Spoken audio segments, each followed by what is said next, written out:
Hi, I'm Herb Stevens at Sunday River, Maine, and this week I'd like to tell you about a little-known atmospheric factor that plays a big role in determining what kind of winter we're going to have here in the Northeast. It's the QBO, a mouthful, a quasi-biennial oscillation.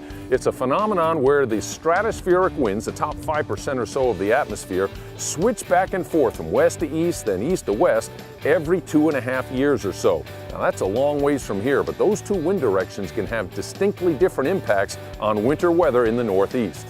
We are now in a positive or westerly QBO. In general terms, a westerly QBO brings the Northeast its biggest snow years. Westerlies also favor a positive PNA, which consists of a western ridge and an eastern trough, and that combination leads to cold and snow where we like it, on the slopes of the Northeast.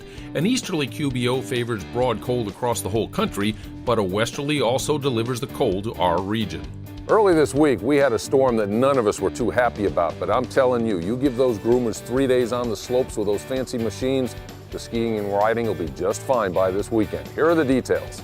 If you only have one day to ski or ride this weekend, Sunday will definitely be the better day. The snowmakers have been busy resurfacing the trails for the past 4 days at Sunday River, Saddleback, and Sugarloaf in Maine. Saturday does look messy, but there will not be a hard freeze on Sunday.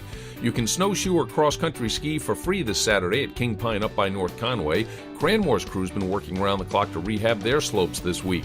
The mild weather on Saturday could actually allow Wildcat, Attitash, and Bretton Woods to open up a few trails that got locked up in the early week freeze. Mount Sunapee and Gunstock in the Lakes region of New Hampshire have plenty of open terrain for everyone from rank beginners to seasoned experts.